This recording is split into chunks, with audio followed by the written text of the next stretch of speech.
Welcome our guest. We've got David Triplett here from Ramsey County to talk with us about our election process and election integrity. So Dave, I'll get it over to you. Great.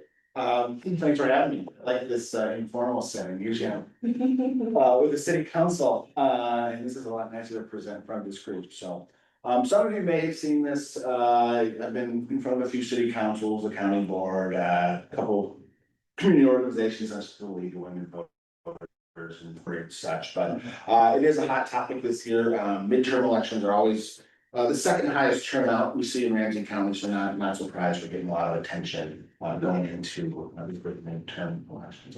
I provided you the entire slide deck. If I talked over this, you could talk for a couple hours, and I think I got 20 minutes. But I want to provide you the whole thing, so if you want to read through it and have follow-up questions, you certainly can reach out to me. I guess Shelby, you'll just click through it for me. Yeah, thank you. Next slide, please.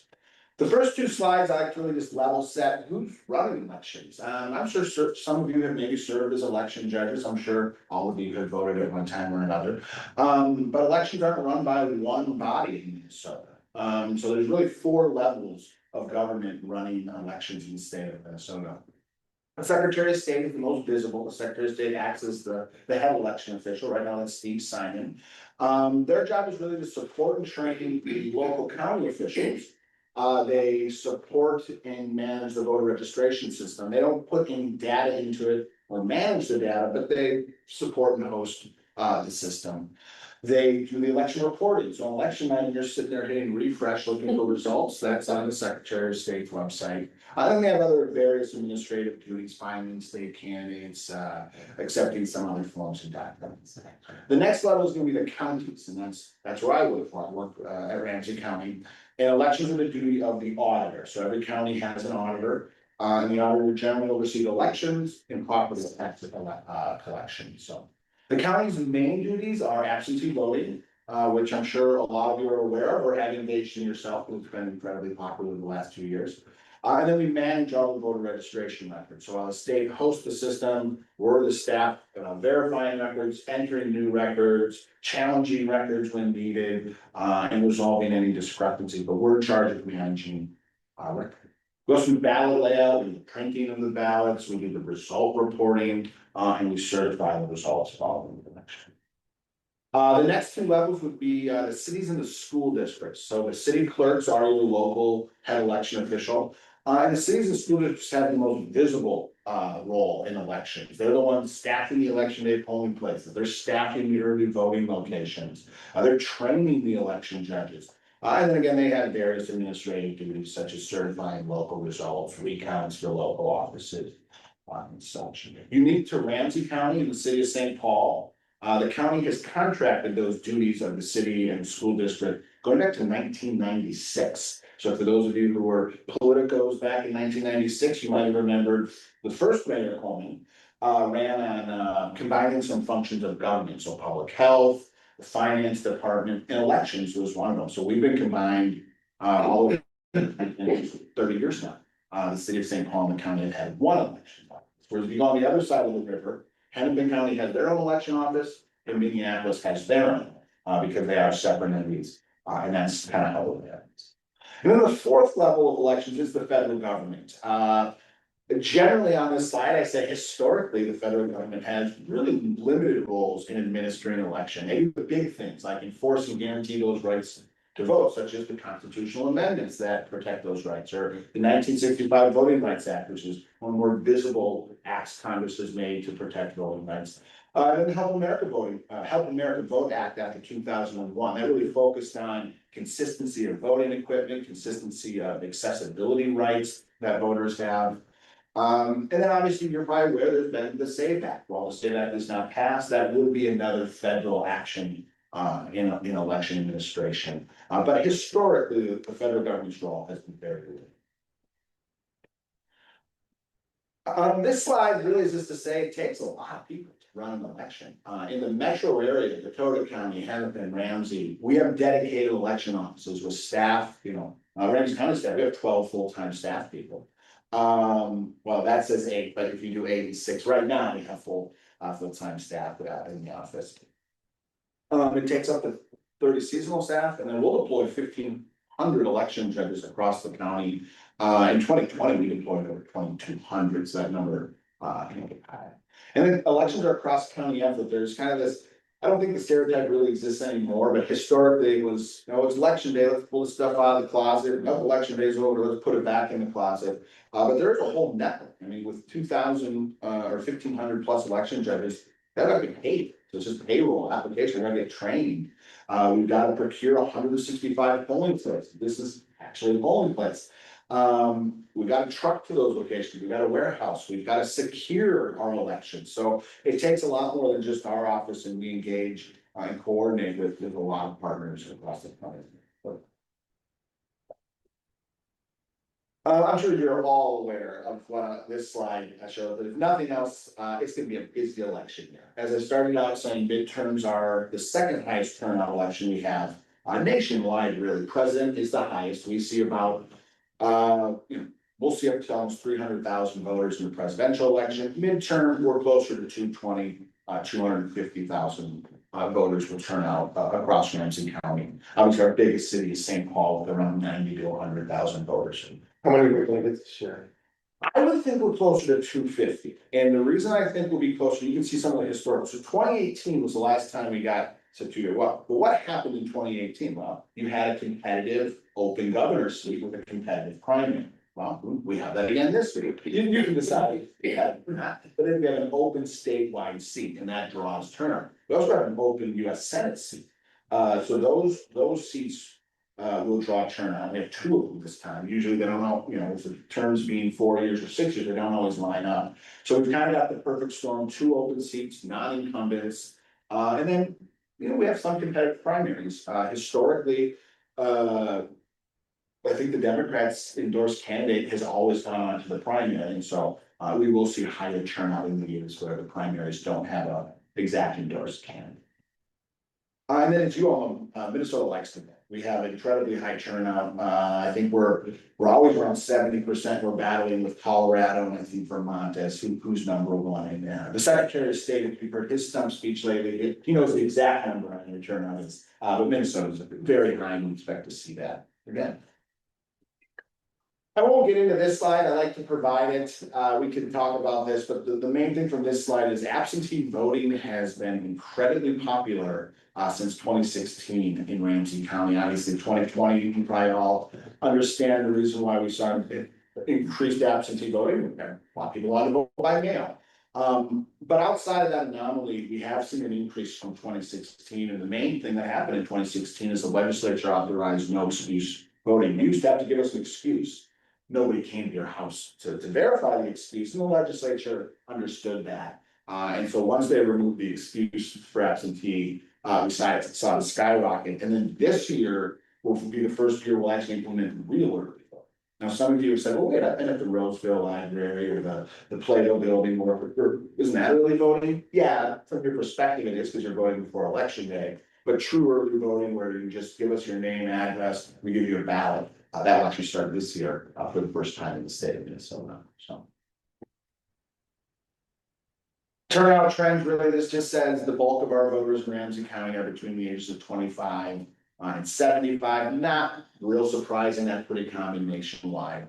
St. Paul and Ramsey County are younger, have younger age demographics, but we see generally low turnout. The only thing I really point out here, there's a lot of data on this slide, so you really have to stare at it for a bit.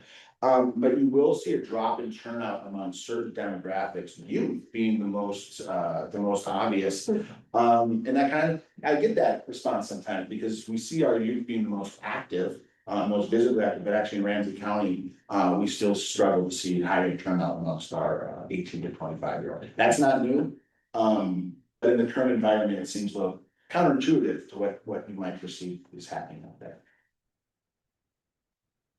Election security and emergency preparedness. I have a whole presentation on this one slide alone. And a lot of people are wanting to talk about how are you prepared to secure the election. So I can come back and talk about that if you'd like to. But at its heart, we have a cross-county response team set up. It actually does include partners from the city of St. Paul and some of our other cities. But this team is really designed if there's a crisis on election day, and hopefully that's just a power outage along, West 7th. or a snowstorm in November, but it could be something more concerning, like a lockdown at a school, or any other folks who decided to send out their polling places who aren't allowed there. And so this is a team set up to deal with any emergency that has come on. This isn't a new team. We've been setting this up since 2020, and then actually we set them up ahead of 2020, not knowing what 2020 would bring. So it was some good exercises to really get this team working. And then we do coordinate with local, state, federal partners. Our biggest coordination is with the Fusion Center. They bring fusion to all the kind of threat monitors and emergency managers and local law enforcement, state law enforcement. It's a state organization. And they specifically will kind of work to provide any guidance on any election specific threats. So they're an integral part of this. And then finally, in 2016, the voting systems were deemed critical infrastructure by the federal government. That's the same designation that dams or the power system gets or other critical infrastructure.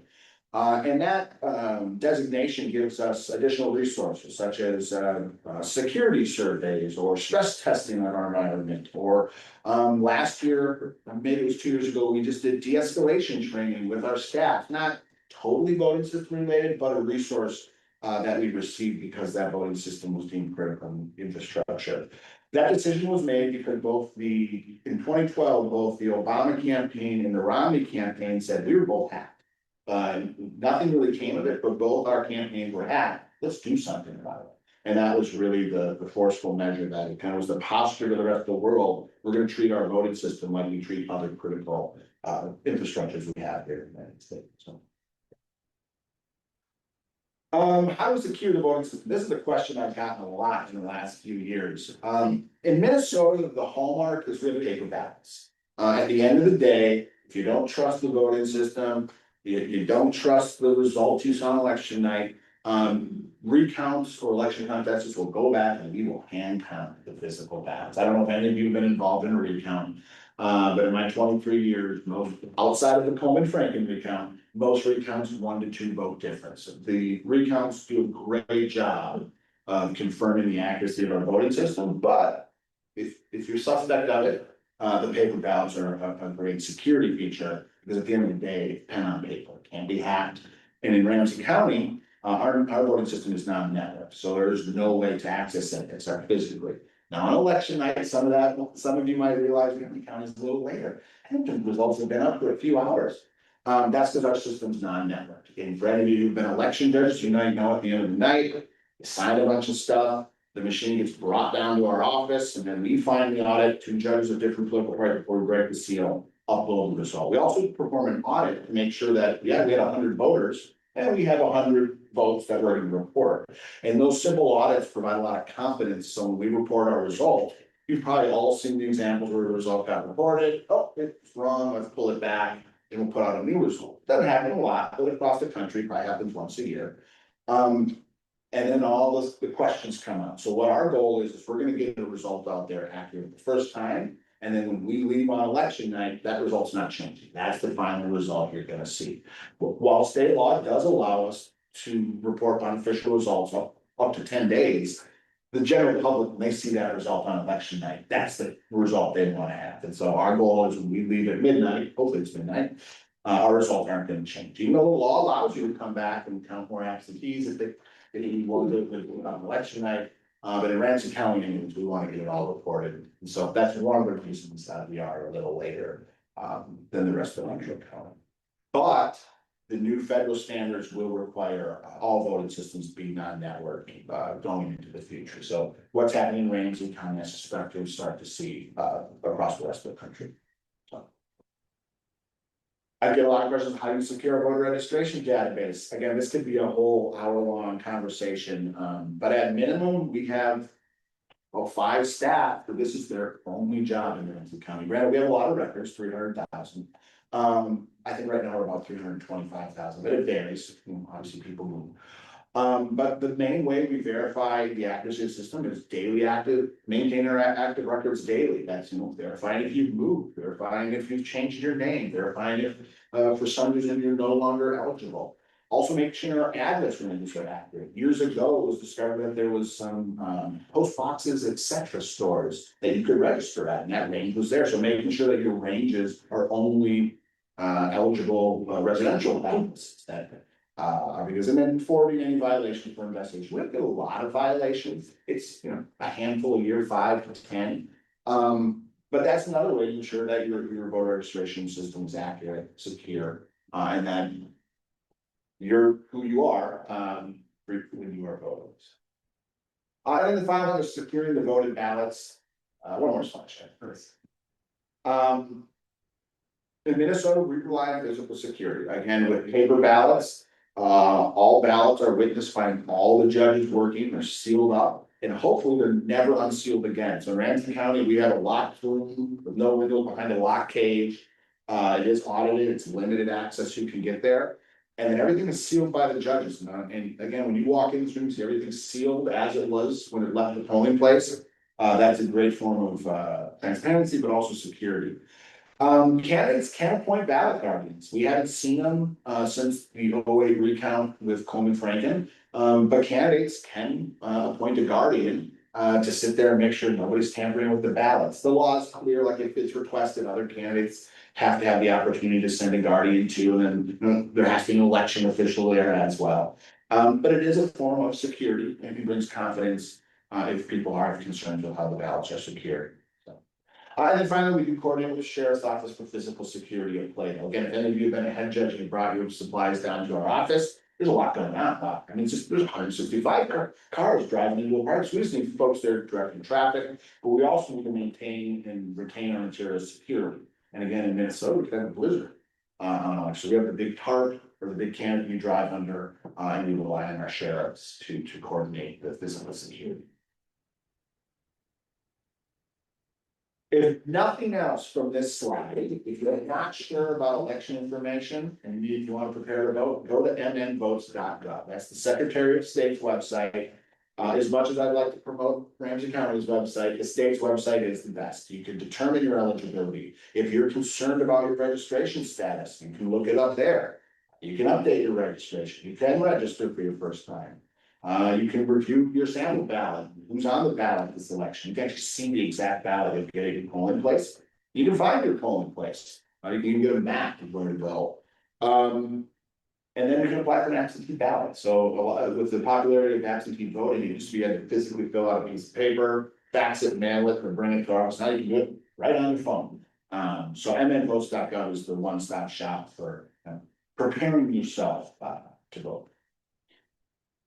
I do have to remind you, in Minnesota, there are 3 ways you can vote. Election day is kind of the most obvious, it's a whole day, and it's a for federal elections, it's a national day in November.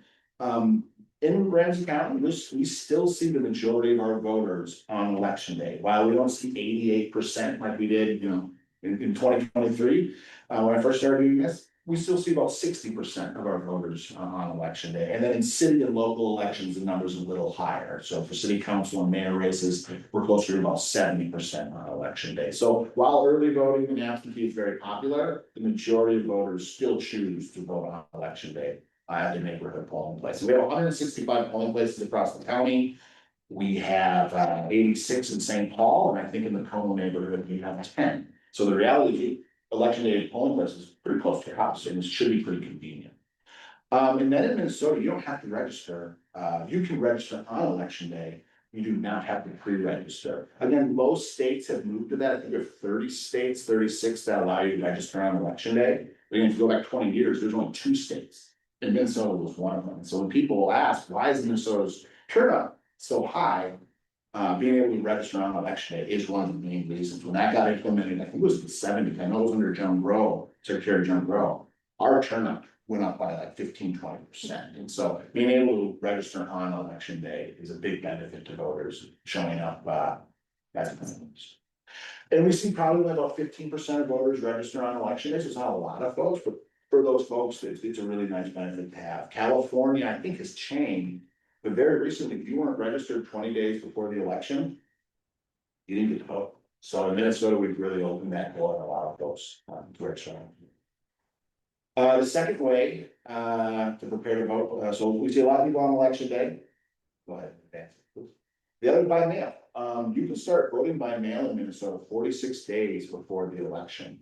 This was changed in, geez, if some of you might remember, we used to do our primaries in September, and we moved them to August, a decade ago, 12 years ago maybe. And a lot of that was to account for mailing ballots overseas to the military. So for example, in Afghanistan, it would take more than 6 weeks for the mail to get back and forth. So we receiving mail ballots overseas after the deadline. So in Minnesota, it's 4 to 6 days. You can start requesting a mail ballot. That's 6 weeks before the election.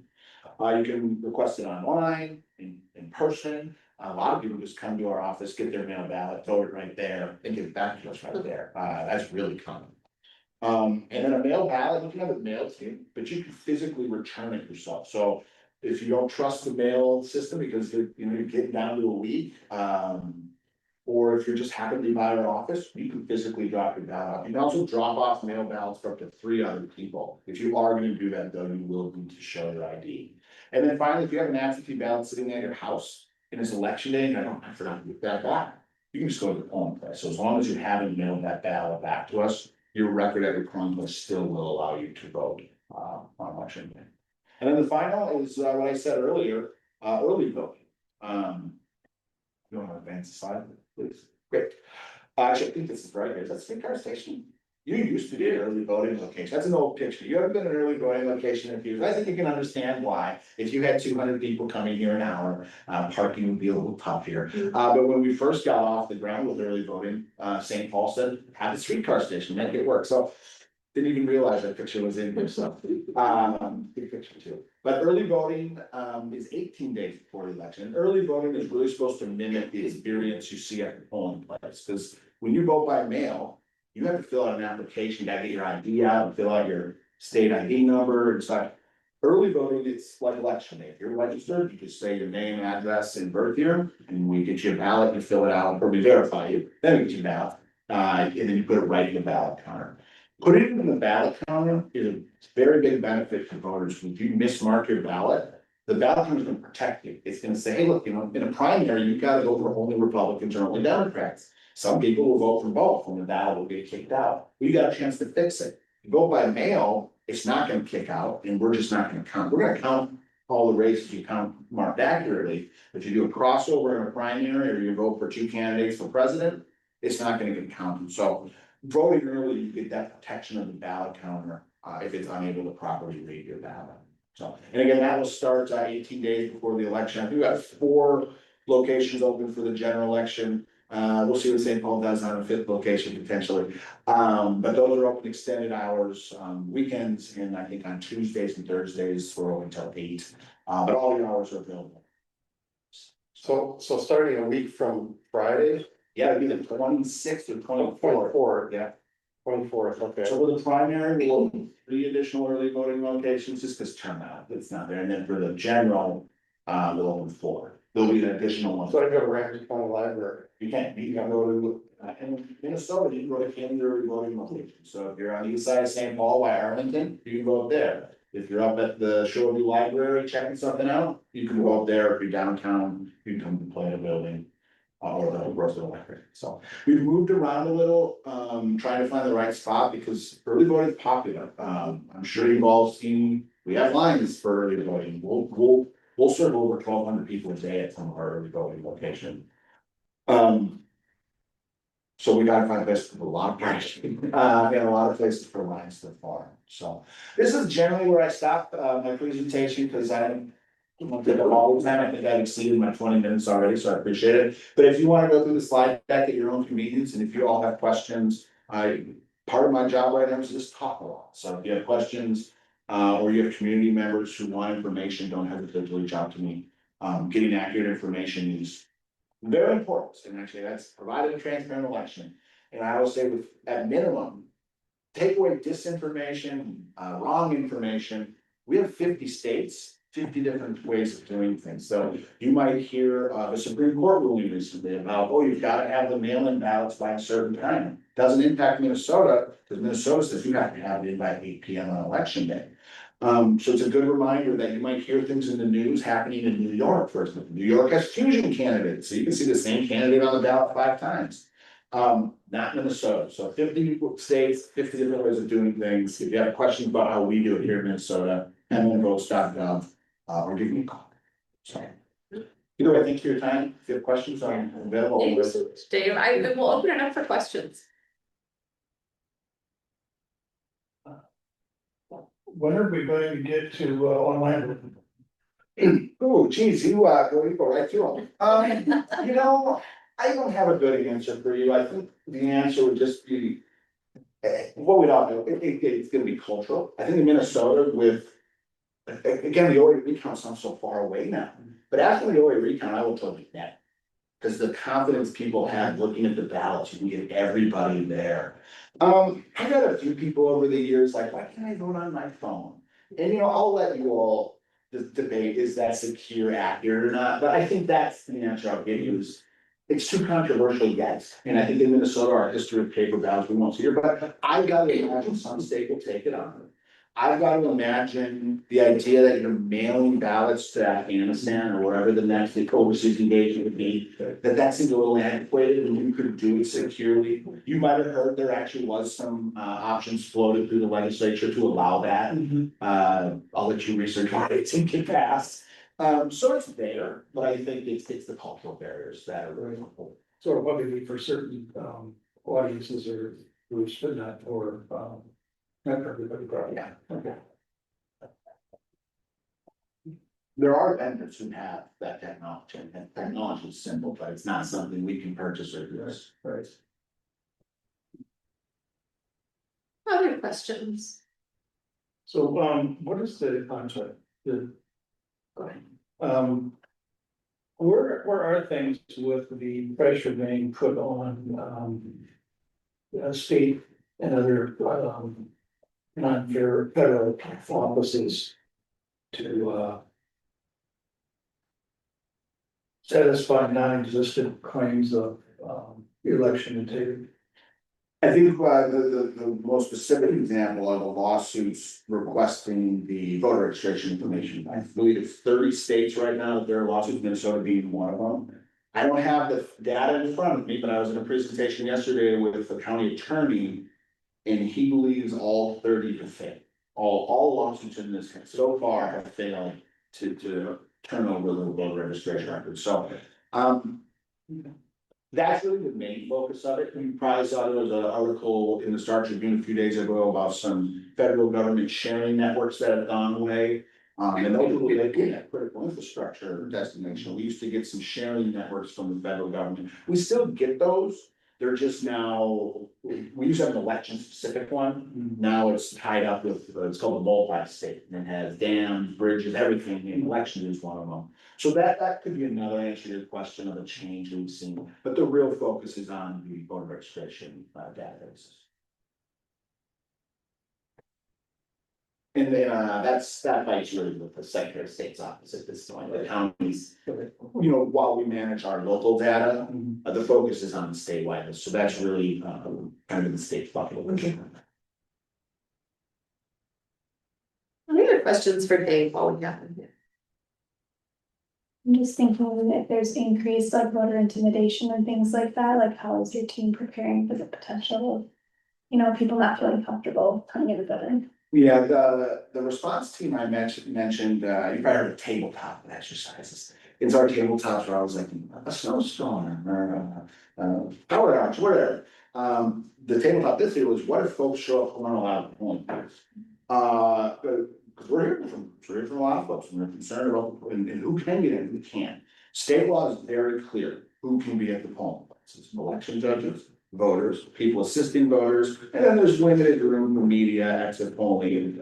Schools have some, there's some language that allows students to come observe if that's, but really, voters, people assisting voters and election judges are the only folks allowed. For law enforcement, our law is very clear.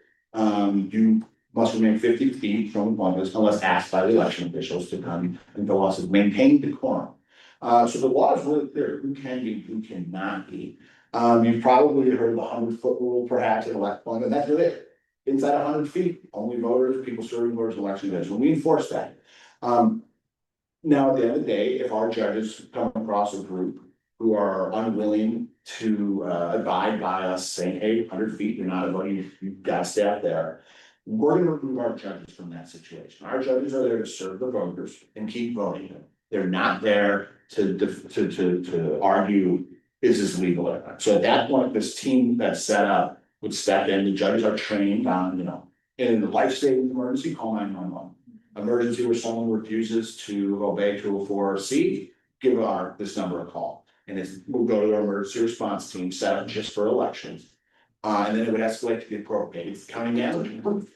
Perhaps it's the city attorney or the county attorney, excuse me, for the other. Perhaps it's the sheriff's office. But this team would kind of determine how do we want to deal with this. And that was our tabletop this was. We have folks who aren't supposed to be there and they're refusing to leave, or they want access to something they're not supposed to get. And then the state had a security conference last week with all the 87 counties. And they touched on how you respond, who are the partners you need at your counties.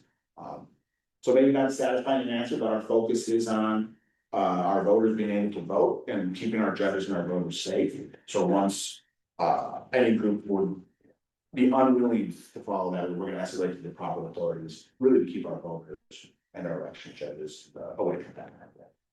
But if a polling place were to get shut down for whatever reason, it could be a snowstorm or it could be some kind of conflict. Otherwise, really clear about what emergency steps need to be taken, and actually the city clerk has authority on election day to move locations, and it says what has to happen. Notifying the media, making, emergency announcements, but there is laws that guide us in an emergency if we can no longer operate voting. And then ultimately, of course, we do have a district judge on call on election day. So for example, you can't vote at a polling place for a couple hours. A judge could authorize us to continue voting later at night to allow those voters in that precinct the right to cast their ballot. But again, that would take a judicial. That's helpful. I am an election judge and I was just curious because this has not quite been a thing until recently. So I don't know what your role is on elections. So first, thanks for being an election judge. It's a little bit, but we will be providing additional guidance to our judges. That's what I figured it would probably come to. We don't want to raise the alarm, because we don't know that. Yeah. From our perspective, we've actually been told, no, it was shown. Mhm. But we want our judges to be prepared, in case, people who show up want to. And then at minimum, while we don't want law enforcement at our others, that has been used to intimidate, not Minnesota so much, but, in our history, it has been. But we want our local law enforcement to know. And so if there's a call at a polling place, they can respond more appropriately. So the city of St. Paul has historically set up a operations center to deal with any calls coming from a polling place. Obviously, with an emergency, they're gonna be a life threatening emergency, but if, there's some dispute at a polling place, then they're aware, oh, this is coming from a polling place, we need to respond accordingly. And then, so there's a lot going on behind the scenes, but again, I'm watching our real focus wants to be on the agenda. You got a lot to do on election day. You don't need any other travels, and it's a long day, so.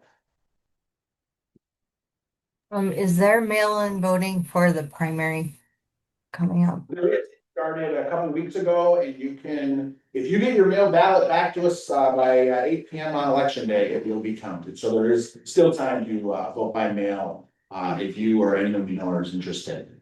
It's really that last week we encourage you to maybe not mail it back to us and get that to us physically to guarantee that it's counted. In Minnesota, though, if your absentee ballot gets rejected, we legally are required to send you another one. And we send you the reason why it was rejected. Most of the time, you just forgot to sign it. 90% of rejection was people forgetting to sign it. But again, if that happens in the last week, we're mailing you a ballot, probably won't. So in the last week, if your ballot gets rejected, we will call you and give you the options, but at that point, mailing a ballot is probably no longer a viable option.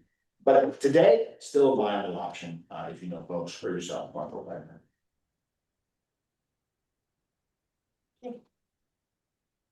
All right.